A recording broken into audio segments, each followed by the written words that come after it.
오늘 본문에서 사도 바울은 디모데를 하나님의 사람이라 불러줍니다. 이 하나님의 사람이라는 말은 참으로 명예로운 칭호입니다. 우리 구약의 인물이 많이 있지만 아무에게나 이 칭호를 붙인 적이 없습니다.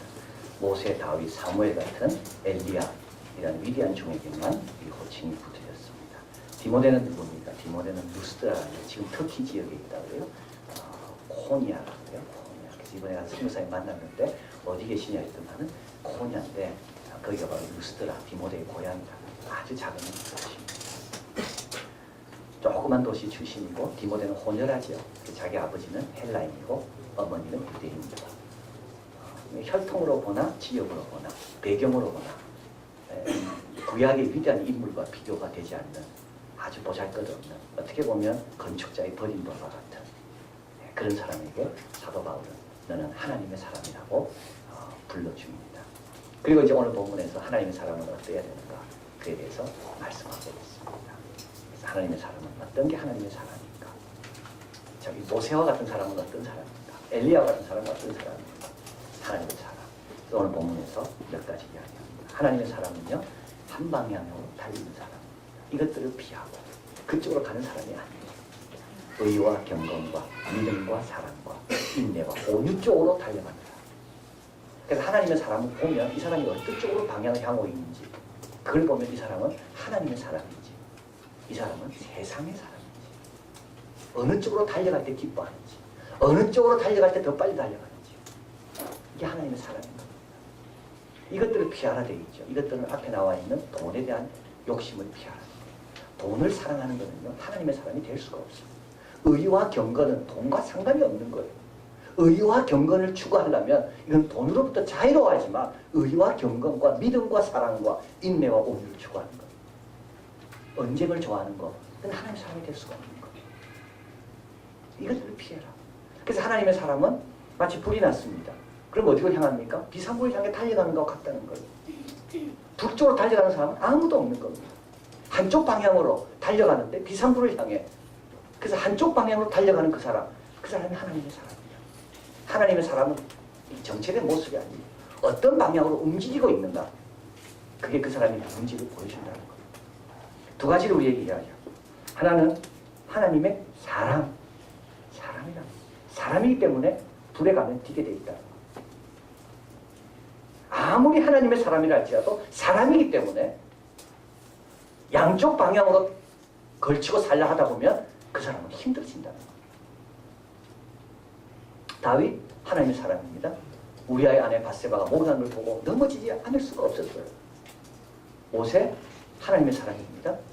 그러나 백성들이 하도 목이 마르다고 불평했을 때 그때 하나님이 반석을 향해 외치라고 그랬습니다. 모세는 반석을 향해 외치지 않아요. 너무 화가 나가지고 지팡이로 반석을 2번 때립니다. 이때 하나님 말씀합니다. 네가 믿음으로 행하지 않았구나. 네가 내 거룩함을 드러내지 못했구나. 여러분 하나님의 사람도 실수할 수 있습니다. 하나님의 사람도 모든 유혹으로부터 면역된 사람은 아무도 없습니다.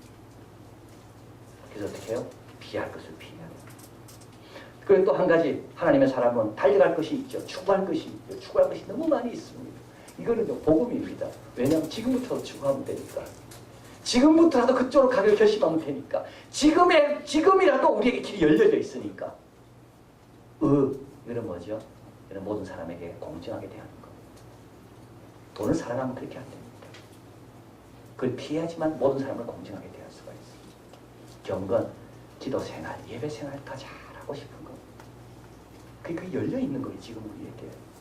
그래서 살아있는 자가 죽은 자보다 복된 이유가 여기에 있는 거예요. 믿음 더 커질 수가 있고 사랑 더 넓어질 수가 있고 여기 인내는 상황에 대한 거고 온유는 사랑에 대한 거고 그래서 하나님의 사람은 하나님께서 이런 기회를 우리에게 열어주셔요. 이게 열려있다는 거예요. 누구든지 달려가면 되는 거예요. 그래서 하나님의 사람은 어떤 쪽으로 달려가고 움직이고 있는가 이게 하나님의 사람입니다. 사도 바울의 표현에 빌리면 하나님의 사람은 진보가 있는 사람이다. 하나님에 대한 깨달음에 대한 깊이가 어제보다 좀 더 깊고 실패를 통해서 깨닫는 거죠. 상황을 통해서도 깨닫는 거. 예배에 대한 감격이 어제보다 더 강하고 기도할 때 기도가 더 강해지고 이게 하나님의 사람인 거예요. 그래서 하나님의 사람은 한쪽 방향으로 달리는 사람입니다. 두리번 돌아보지 않아. 하나님이 주신 좋은 기회다. 하나님이 열어놓으신 그 길들을 향해 달려가는 사람이 하나님의 사람이다. 이것들을 피하고 의와 경건과 믿음과 사랑과 인내와 온유를 쫓으라. 이게 하나님의 사람입니다. 두 번째로 하나님의 사람은 선한 싸움을 싸우는 사람. 오늘 본문에 가볼까요? 12절 같이 있습니다. 믿음의 선한 싸움을 싸우라. 영생을 취하라. 이를 위하여 내가 부르심을 입었고 많은 증인 앞에서 선한 증거를 증거하였더라. 여기서 믿음의 선한 싸움은 뭐겠습니까? 이건 교리적인 싸움입니다. 진리에 대한 싸움. 진리에 대한 싸움. 예수님에 대한 싸움이에요. 내가 예수님을 믿는다고 고백하고 예수님은 부활하셨다고 증거하고 하나님은 살아계시다는 걸 증거하는 그 싸움에서 물러서지 말라는 이건 선한 싸움이라는 거예요. 내가 예수 믿는다고 드러내면서 사람들에게 좀 불이익을 당할까 봐 그렇게 비겁하게 살지 말라는 거예요. 하나님의 사람은 진리 앞에서 복음의 진리 앞에서 말씀의 진리 앞에서 선한 싸움을 담대하게 싸우는 사람이 하나님의 사람입니다. 그런데 이렇게 싸우기 위해서 또 두 가지를 우리에게 말씀합니다. 하나는 영생을 취하라. 또 하나는 뭐냐면 부르심을 붙들어라. 싸울 때마다요 이 결과가 이렇게 불려올 때가 있습니다. 내가 이렇게 믿음 지켜봤자 생기는 게 없고 어려우면 어떻게 하나. 결과. 근데 그 결과는요 지금 당장 안 나타납니다. 영생이 있기 때문에 내가 죽고 난 다음에 결과 나타날 수가 있는 거예요. 주님 나타나실 때까지 결과는 어떻게 나타날지는 아무도 모르는 겁니다. 그래서 영생을 취하라. 영생의 관점에서 바라봐라. 하나님은 살아계시고 네가 눈물로 씨를 뿌린 것을 하나님은 알고 계신다. 그럴 때는 결과에 대해서 연연하지 않아요. 선한 싸움 싸울 수 있고 또 한 가지는 부르심. 왜 나에게만 이런 고난이 있을까? 그 일로 나를 부르셨다. 그래서 부르심을 붙잡는 사람은 비교하지 않습니다. 부르심은 다 다르기 때문에 이런 사람만이 선한 싸움을 싸웁니다. 체코에 머물면서 종교개혁자, 체코의 종교개혁자죠. 존 후스. 우리는 영어식으로 존 후스라고 그러는데 체코에 가니까 체코 사람들은 야누스라고 그래요. 야누스. 그래서 존을 얀으로 발음하고 그걸 붙여가지고 야누스. 야누스에 대해서 많이 생각하고 읽고 또 묵상하고 좋은 교훈을 많이 얻었습니다. 이 야누스는 가난한 농부의 아들로 태어났습니다. 출세의 길이 어디 있을까? 성직자가 되면 내가 출세할 수 있겠구나. 그래서 성지의 길로 들었습니다. 신학을 공부하는데 워낙 똑똑했기 때문에 철학과 신학 거기서부터 자기 잠재력을 발견하게 되고 부각을 나타내게 됩니다. 영국으로 유학을 갔습니다. 근데 영국은 그때 마침 존 위클리프가 종교개혁을 하고 있었습니다. 성경으로 돌아가자. 거기 영향을 받아 돌아옵니다. 그리고 칼리죠. 찰스 대학에 교수로 임명이 되고 결국 그 대학의 총장이 됩니다. 이 찰스 대학은요. 이 찰스라는 이런 체코를 가장 번성시킨 그 왕이 세운 대학입니다. 옛 시가지 안에 딱 있습니다. 이제 그 대학의 총장입니다. 그런데 이 사람은 존 위클리프의 영향을 받아 성경을 읽다 보니까 로마 캐톨릭이 틀렸다는 것을 알게 됩니다. 성찬식 때 떡만 주고 잔을 안 주는 거예요. 왜냐하면 로마 캐톨릭은 이 떡과 잔은 예수님의 피요 몸이기 때문에 이걸 떨어뜨리면 안 되는 거예요. 근데 잔은 마시다가 흘릴 수가 있는 거예요. 그래서 잔은 성직자만 먹고 백성들에게 주지 않습니다. 근데 이 존 후스가 성경을 읽다 보니까 그런 게 성경에 없거든요. 그래서 백성들에게 잔을 줘야 됩니다. 잔을 줘라. 그게 결국은 로마 캐톨릭에 의해서 화형받아 죽게 됩니다. 이게 1415년 7월 6일입니다. 그리고 그 후스를 쫓던 모든 사람들은 핍박을 받아 다 흩어지게 됩니다. 우리 사진 한번 보겠습니다. 저 오른쪽에 성당이 있죠. 여기에 틴 성모 교회입니다. 철탑 2개가 있습니다. 저 사이에 동그란 게 보이죠. 이게 황금으로 만든 상입니다. 저 틴 성모 성당은 후스파들이 모여가지고 후스의 설교를 듣고 하나님께 예배를 드리는 곳입니다. 근데 후스를 처형하고 저 성당에 있는 성도를 다 몰아냈습니다. 그리고 저 성당에 가운데 걸려져 있는 저 동그란 그 황금 모양 저기가 잔을 상징하는 성배가 있었습니다. 근데 로마 캐톨릭이 그걸 녹여가지고 성모 마리아상을 만들어 놓은 거예요. 그 후스파들은 다 쫓겨가고 저 교회는 성배가 아니라 성모 마리아상이 놓여지게 되고 그런데 500년 뒤에 존 후스가 화형당한 500주년 기념해서 존 후스의 동상을 저 앞에 세우고 있는 겁니다. 저 동상 밑에 이렇게 써 있습니다. 진리를 말하고 진리를 사랑하고 진리대로 행해라. 아무리 바꿔도요 500년 지나고 나니 하나님 또 세우시는 겁니다. 오히려 바꾼 것이 부끄럽죠. 여러분의 열매가 10년 뒤에 나타날지 20년 뒤에 나타날지 아무도 모르는 겁니다. 존 후스파에 속해 있다가 로마 캐톨릭의 핍박에 의해서 도망간 사람들이 있습니다. 크리스찬 데이빗, 이 사람이 그 사람들 인솔하고 헤른노트라는 곳에 가게 됩니다. 거기서 진젠도르프 백작의 도움을 받아서 신앙생활을 하게 됩니다. 이들이 누구냐면 모라비안 교도. 이들은 선교를 많이 합니다. 근데 선교지에 갈 때 남편 또는 자식만 갔거든요. 가족은 있었습니다. 그래서 떠나간 자식, 남편을 기다리면서 이 모라비안 교도들이 별을 만들었어요. 그리고 나서 별을 만들면 밖에 걷어놓는 거예요. 남편이 언제 올지 모르고, 자식이 언제 올지 모르고, 오면 환영한다는 의미에서. 그런데 그 별은 지금 어떤 별이 되느냐. 모라비안 스타라고 그러는데요. 그 별은 독일에서 성탄절 날 온 가족들이 별은 그 별이 된 겁니다. 그건. 그리고 그 모라비안 교도들이 모여있던 예배당 한번 볼까요? 지금도 500명, 600명이 모여서 여기서 예배드리고 있다는 거예요. 존 후스를 처형하면 끝날 줄 알았어요. 존 후스도 아마 내가 진리를 외쳤는데도 왜 결과가 이럴까? 그러나 하나님은 영생을 지으라. 열매는 아직 모른다. 그 열매는 100년 뒤, 500년 뒤.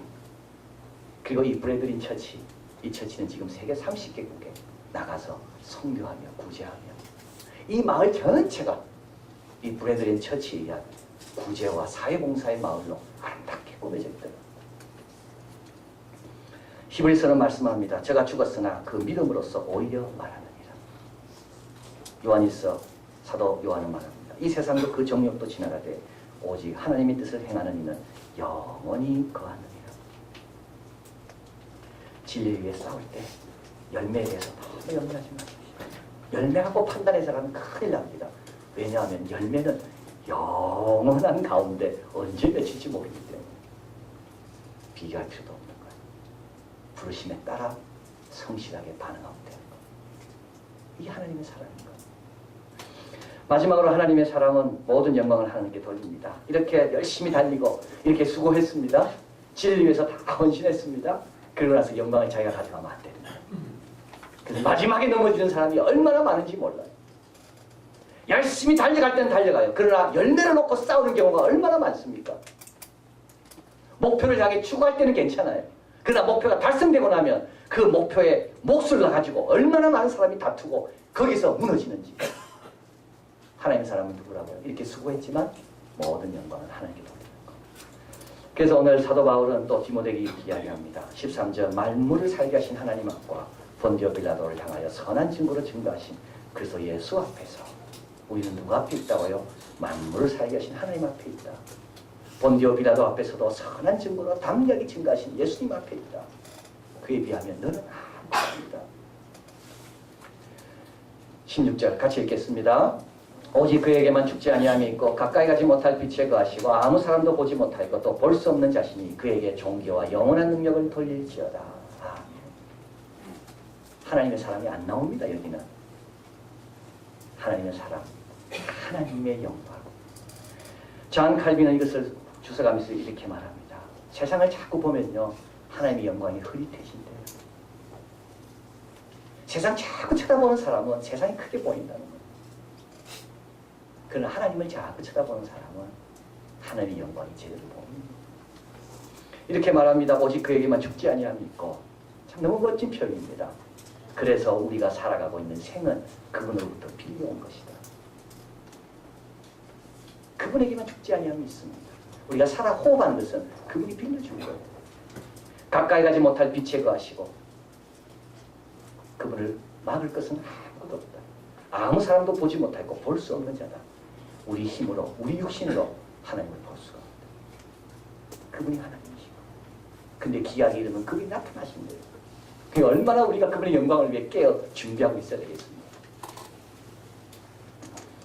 체코에서 이제 선교 행사가 끝나고 이제 프랑스로 건너갔습니다. 그래서 프랑스 파리에 가서 평소 가장 가고 싶었던 곳이 하나 있었습니다. 그 판테온입니다. 제가 88년도에 프랑스 파리에 갔을 때 그때 그 판테온에 대한 이야기를 들었습니다. 주위만 있다가 돌아왔어요. 그래서 못 들어가 봤기 때문에 너무 아쉬웠어요. 근데 그 스토리가 너무 감동적이었어요. 그건 뭐냐면 이 판테온에는 그 사람이 죽고 난 다음에 유공자의 묘죠. 죽고 난 다음에 역사 후대 역사가들이 평가를 해서 이 사람은 여기에 들어올 자격이 있는지 없는지 그리고 난 다음에 묻어준다는 겁니다. 나폴레옹은 거기에 묻히고 싶었습니다. 그런데 역사가들이 평가할 때 10년 동안 평가를 하는데 나폴레옹은 거기에 묻힐 자격이 없다. 왜냐하면 프랑스를 위해서 큰일을 했지만 나폴레옹은 많은 사람을 죽였다. 그래서 나폴레옹이 못 묻힙니다. 그래서 제가 그 이야기를 듣고 야 내가 판테온 좀 꼭 가봐야 되겠다. 그래서 이번에 판테온에 들어가서 자세히 봤습니다. 지하에 있는 묘지, 웨스트민스터 사원처럼 영국에 묘지들이 쫙 있습니다. 우리가 잘 아는 볼테르, 루소, 퀴리 부부, 또 빅토르 히고. 그런데 그렇게 감동이 안 되더라고요.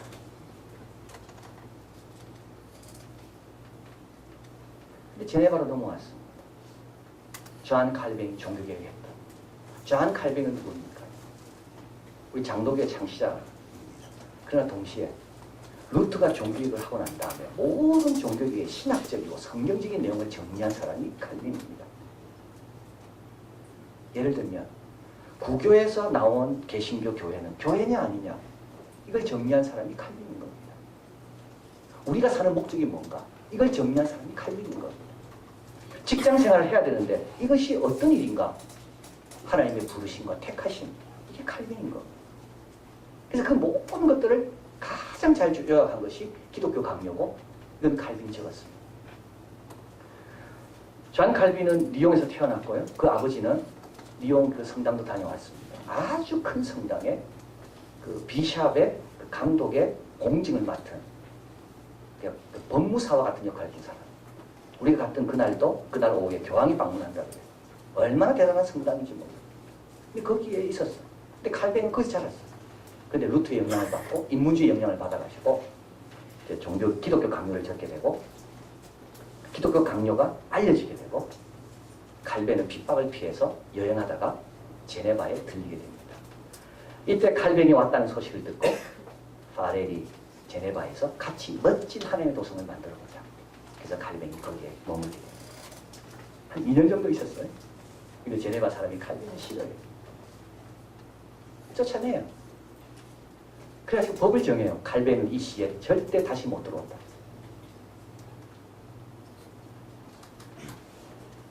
스트라스부르크로 가서 거기에서 프랑스로 도망온 기독교인들을 위해서 설교를 하고 거기에서 기독교 강요를 또다시 적고 수정 보완하고 3년 뒤에 연락이 오는 겁니다.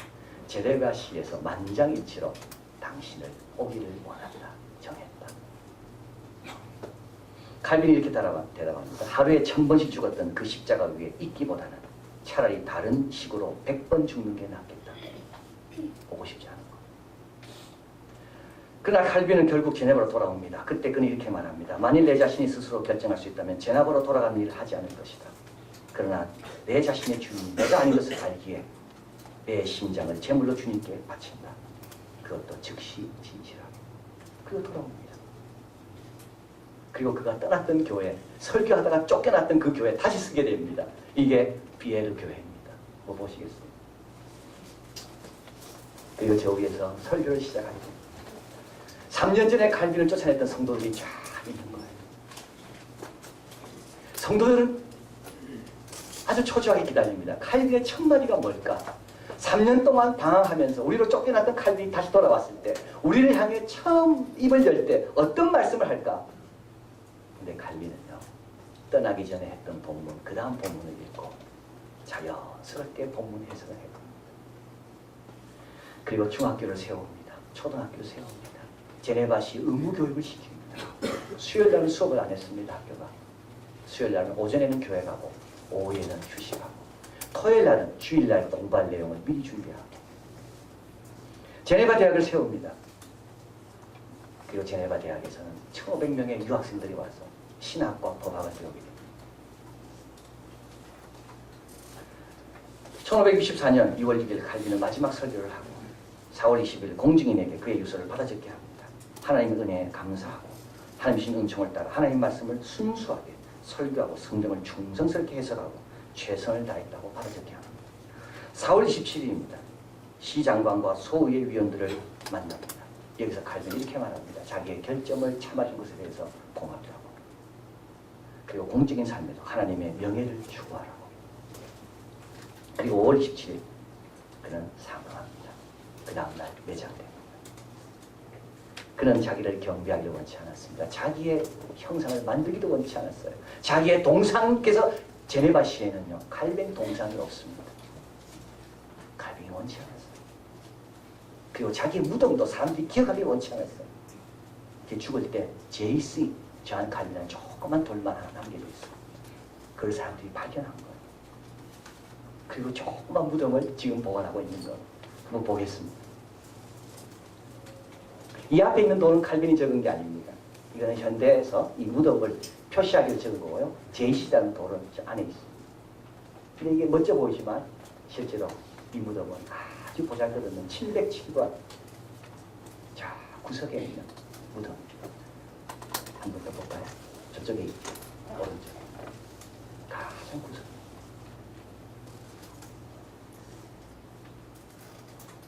저는 생각해 봅니다. 칼빈은 섭섭해할까? 제네바시를 방문한 사람은 어느 누구도 저기 가지 않습니다. 스위스의 명품 시계들이 제네바에 얼마나 본점이 많이 있는지. 그렇다고 칼빈이 섭섭해할까? 추구할 것이 너무 많이 있는데 그거 섭섭해할까요? 의와 믿음과 사랑과 진리와 추구할 것이 그렇게 많이 있는데 그거 뒤돌아볼까요?